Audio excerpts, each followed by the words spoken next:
Hey, we're learning new things here. Welcome in to Ride With Me. It's May 7th.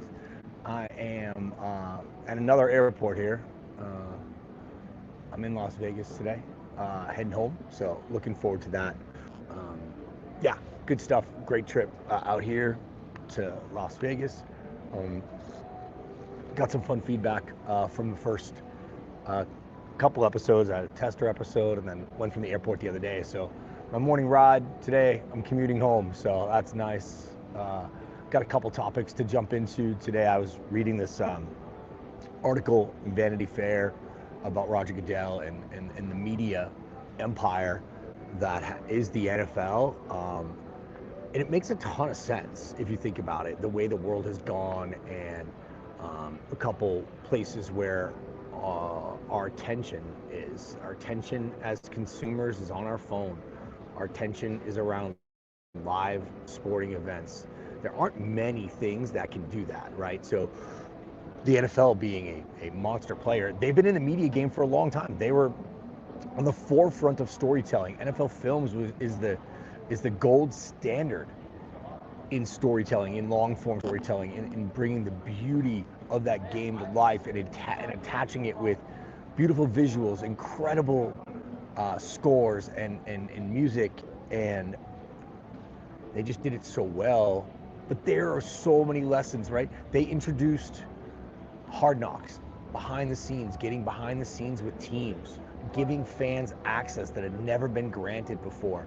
There's no there should be no surprise why media entities and conglomerates are lining up to try and get access to the NFL and their players and their personalities. There's personalities throughout the entire league, whether it's the commissioner, whether it's owners and front office personnel, coaches. The storylines never end. I mean, you can see right now with a couple NFL storylines out there that these stories don't quit. There's so much media covering the NFL that it's a perpetual spinning flywheel of content, and that's great. But there are some lessons there for other entities, whether it's sports entities or just business entities. People want authentic stories. People want real. They don't want fabricated. They don't want a glossy version of it. Sure, the NFL will do their best to present that, but the fans are getting real access to these players and to these storylines, and you know, even on a Hard Knocks, it's going through that filter, but it's still giving you unprecedented access, and that just continues. And so, the more media companies look around at the availability. I worked in the media side for 10 years, and when I switched over to the team side, I realized I just got closer to the point of contact, to the content, to the core content was what was taking place on the field or on the court or on the ice. That's where the attention was. So the further you get removed from it, right, the less authentic or the less connective tissue there will be to that content. So as I got closer and closer and closer and realized even the players were even closer to that content, which is wild to think about. So I love seeing it. I think there's so many places that could do this really well. I really think college sports is ripe for this type of content, this type of just storytelling. There are so many amazing stories in college athletics that the general consumer would love to learn more about them. But as we found, this stuff takes money, right? Producing this type of content doesn't just happen. It takes production, it takes all the different things. But when you look around the college athletics landscape, most of these men and women will never go pro.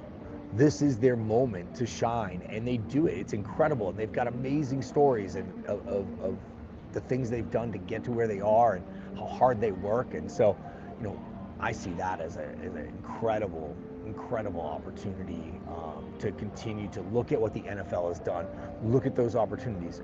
Will it be as big as the NFL? Maybe not.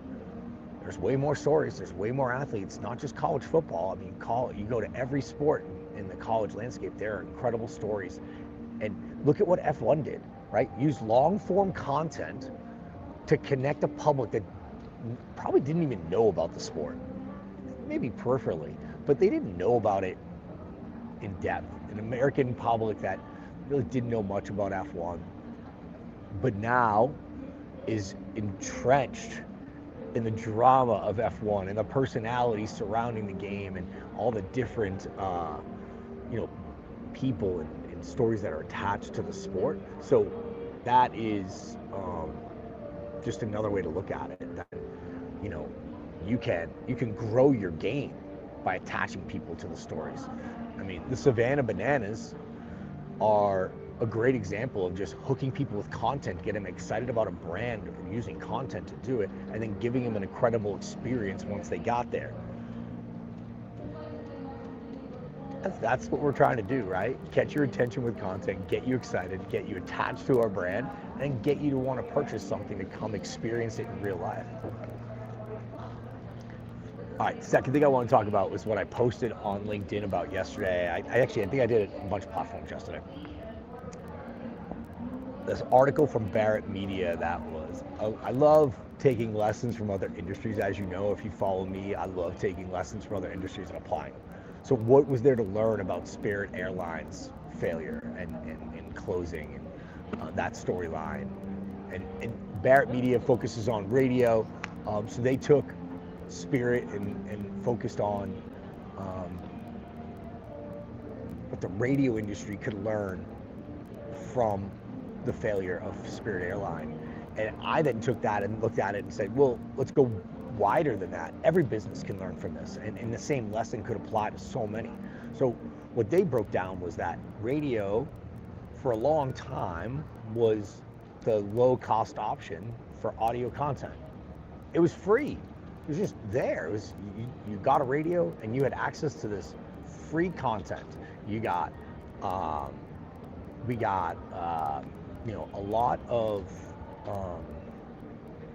content that, whether you liked it or not, you would stick around through the chatter if you didn't like it to get to the song, and if you liked it, you'd stay longer. But as time has gone on, radio, as an industry, has continued to water down their product, provide less experience, scratch down to that efficiency, get incredibly efficient with their offerings. Smart, good business.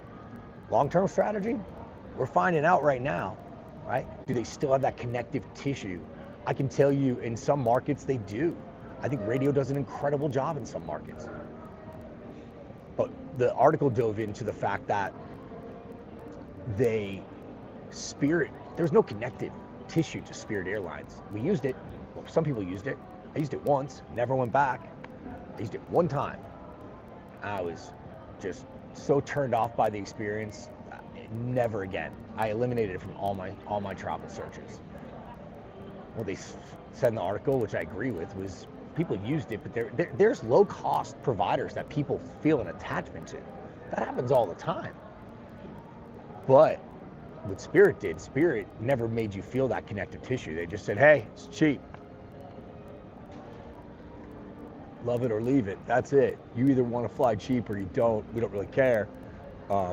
Whether that was the mantra or not, that was the sort of sentiment that you saw throughout user experiences. So for all businesses, the point I made yesterday was that all businesses can learn from this and realize that after you do all the things to get them there, Spirit got you there. They converted you on price.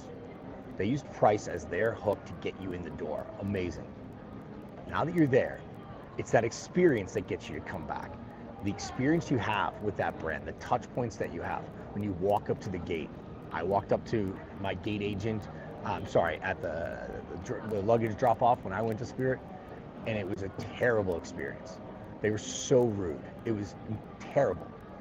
When I got on the plane, terrible. The boarding process, terrible. Every touch point was terrible. Felt nickel and dime the entire way. So you start to feel that way. I've felt it in other industries. You get there, and then how do they feel when you leave? After you walked away from that experience, they got your money. Whether it's a restaurant, you went and bought a car, you stayed at a hotel, you flew an airline, you went on a cruise, you went to You name it. You went to a sporting event. How did you feel when you left? What did you feel like your money was spent well?